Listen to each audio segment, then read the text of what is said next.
Aku seneng gaya dungane di Indonesia. Serau usah diterjemah bikin saya tertawa kok, kenyamanan. Kalau hujan tidak turun karena mereka maksiat ya Allah, maksiatuhum la tadruka, maksiat mereka itu tidak bahaya bagi engkau. Engkau itu zat sing la tadruka maksiatuhum, engkau zat sing wong kabeh maksiat itu mboten ngefek. Kok jenengan pertimbang nol kok ben wis. Jadi Ikhya itu satu kitab yang nak ngebabno serius. Kulo nggih gumun Imam Ghazali cara kepanggih. Niku kulo ngaji lho Habib Muhammad, bareng-bareng ngaji ning Imam Ghazali. Itu kalau bikin bab kitabu misalnya Fawaidin Nikah. Iku koyo-koyo nikah wajib karena dengan nikah ada turunan, ada generasi, ada penerus tauhid. Tapi bareng kitabu Afatin Nikah, koyo-koyo nikah itu haram. Gak ada di kalangan satu orang.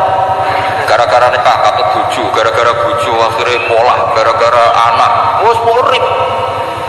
Sekarang satu orang. Ketika cerita kita Fawaidul Uzlah, seakan-akan uzlah itu wajib. Uzlah itu kapan? Ketika di mana-mana ada dosa. Saya kira apa dosa? Kalau nanti ketemu kanca kula, nak ketemu ngayu, senengnya ketemu wong elek parani. Lah terus kowe suci. Ya iya lho, nak ketemu ngayu kan sahabat padha, ketemu wong elek ya ngenyek ya dosa. Kan sama kan ketemu wong ayu dosane sahabat, ketemu wong elek dosane ngenyek. Ribet kan? Ketemu wong sugih dosane tomak, ketemu wong melarat dosane nyepelek. No ribet kan? Ketemu Habib Muhammad takdim pas-pasannya jaluk ning swarga. Kan ya ribet. Wong tadi pas-pasannya kok jaluk ning swarga. Tadi tenanan sebut. Iki kadang kiai iki ngoten Gus. Salam template 100.000 jaluk swarga ribet kan. Setahun pisan ya yo swarga. Bingung kisah pisan. Gak terima sini Habib Muhammad ya ora terima. Kan ya tapi misalnya dia ra gelem hormat Habib iki luwih salah meneh kan. Dunia iku ribet. Sehingga penting usul.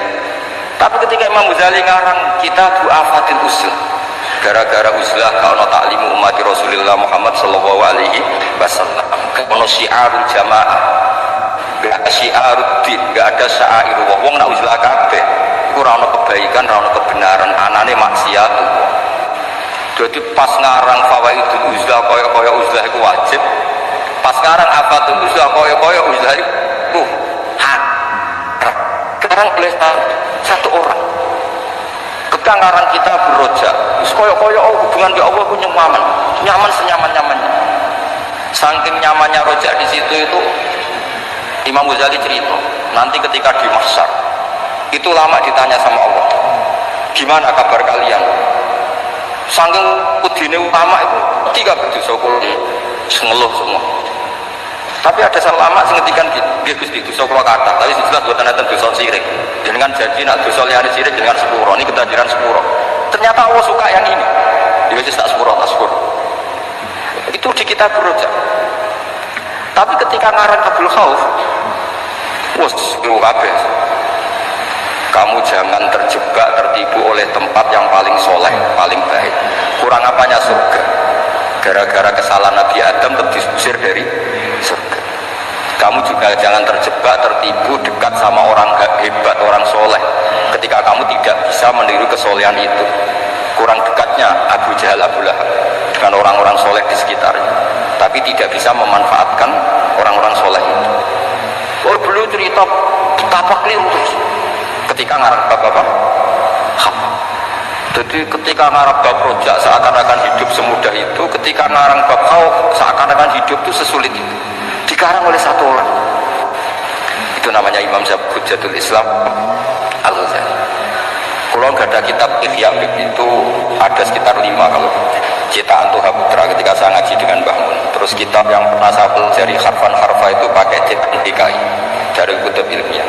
Kalau ada naskah salah saya benarkan pakai terahnya Tabit Hafuz Sadat Al-Muttaqid karangannya Sayyid Zabidi Muhammad Murtado Az-Zabidi.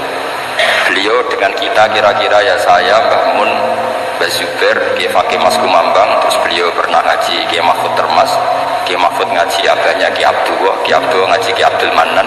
Kiai Abdul Manan ini awaluman sing dari Jawa sing yulazimu Sayyid Zabidi. Terus orang Indonesia itu luar biasa. Kiai Abdul Manan ini pertama Kiai Jawa sing mulazamah kalian Sayyid Zabidi Sohibul Ithaf. Jadi sanad kita ke beliau kira-kira 6. Ini luar biasanya kita sebagai orang Indonesia. Makanya saya ini dekat sama Habib Muhammad mulai dulu dekat karena sanad kita ketika sampai Sayyid Zaini Dahlan, misalnya saya Mbah Mun, Mbah Zubair, atau saya Mbah Mun, Mbah Karim, Mbah Hasib, Mbah Mahfud, ini sedang ngaji Sayyid Abi Bakar Sato. Sayyid Abi Bakar Sato ini ngaji Sayyid Zaini Dahlan. Abahnya Sayyid Muhammad ini Muhammad bin Husain bin Anis bin Alwi bin Ali. Ini Muhammad ini sudah teman-temannya ini, temannya Sayyid Abi Bakar Sato. Habib Muhammad ini Mufti Syafi'iyah. Terus teman Tarsihul Mustafidin, siapa Alawi bin Ahmad. Dulu istilahnya masih Asgaf, tapi ikutnya lama-lama jadi Babil. Jadi ada yang ditulis Asgaf, ada yang ditulis Babil. Jadi sanad fikih saya dengan Gus Hafi Karuan ya, tahta Syekhin Wahid dengan Habib Muhammad itu sama semua. Semulai rapodo nak di sinau nih kalau kudu ngerti. Semulai rapodo itu ketika agak di sinau. Itu ulama-ulama dulu. Saya baca I'anatul Talibin. Itu dulu ulama Arab itu tidak pernah kebayang ono korban patungan. Tapi gara-gara ada surat menyuratnya ulama-ulama Jawa, beliau menyebut ada banyak Rasail min ardi Jawa yang mengirimkan uang supaya dikorbankan di Arab Saudi. Hukumnya kayak apa? Jadi ngirim uang supaya dibelanjakan di Arab kemudian jadi udhiyah. Begitu juga kitab Bujatul Mustarsyidin itu sudah komentari wa amma ardu Batavia. Jadi kayak apa hubungan Indonesia dan Yaman dan Mekah. Habaib-habaib itu dulu temannya, itu rata-rata ulama Indonesia. Sehingga banyak Habib Kutub yang buriannya di Indonesia, mulai Sayyid Abdul Qadir Sigaf Tuban sampai banyak Habib Muhammad ini. Habib Ali Sohib Sikduduro buriannya banyak di Solo. Jadi Indonesia ini luar biasa, termasuk ada Habib Muhsin bin Abdurrahman itu yang ngarang sarah sama Sayyid Muhammad. Itu banyak sekali yang ulama kita Palembang baik minal habaib maupun enggak yang akrab sekali dengan ulama-ulama di Mekah dia. Nah ini kembali ke ceritanya Mbah Mun. Ini saya masih pakai bahasa aslinya Mbah Mun. Mbah Mun pernah ngendikan gitu. Ketika Spanyol itu guling, Spanyol dulu Andalusia itu pernah lama sekali jadi negara Islam dan itu melahirkan ulama-ulama top mulai Ibnu Malik, mulai Imam Qurtubi, mulai Imam Syatibi, itu semuanya jebolan Andalusia. Singkat cerita Islam tengah Andalusia ini kalah. Sama masih ingat bahasa Mbah Mun ngaten Gus. Ini sekaligus ditasehaken. Tapi pangeran gak terima nak bumi sing dinggo sujud iku kalong. Allah nggak terima kalau bumi yang dipakai sujud itu terkurang.